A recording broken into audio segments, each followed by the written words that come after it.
আপনার সফলতা, আপনার সাকসেস, এটা সবার ভাল লাগবে না, মনে রাখবেন। সবাই এটা পছন্দ করে না। আল আইনু হক, নজর কিন্তু সত্য, নজরের প্রভাব আছে, চোখের প্রভাব আছে। এজন্য কারো ভালো কিছু দেখলে মাশা আল্লাহ বলবেন, আল্লাহর দিকে ফিরিয়ে দিবেন ওটার কল্যাণ। কি বলবেন? একটা সুন্দর ফুটফুটে বাচ্চা দেখলে মাশা আল্লাহ।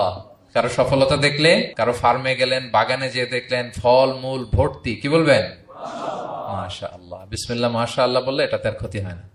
অনেকে বলে যে বাবা মা মাশাআল্লাহ বলা লাগে না, বাবা মা আর নাকি মামা, এই তিনজন নাকি মাশাআল্লাহ না বললে কিছু, এটা ভুল কথা। বাবা মারও বলতে হয়। বাবাও তার ছেলের কোনো সাকসেস, ভালো কিছু দেখলে কি বলবে? মাশা আল্লাহ, তাবারাকাল্লাহ, অথবা বিসমিল্লাহ মাশা আল্লাহ, এটা আপনারা বলবেন। ধরেন যে আপনি কোন একটা প্রোগ্রামে বসে আছেন, আপনার পাশে যে বসে, আপনি তার দিকে এরকম 10 মিনিট তাকায় আছেন, কোনো কথা ছাড়া শুধু তাকিয়েই রইলেন। তার কি ভাল লাগবে বলেন? সে কি কমফোর্টেবল ফিল করবে? সে ভয় পাবে, সে ভয় পাবে, অস্বস্তি ফিল। আপনি কিছুই করেন নাই, না তাকে টাচ করেছেন, না ধরেছেন, ছুঁয়েছেন, কিন্তু শুধু তাকিয়ে আছেন। দেখেন নজরের কি প্রভাব।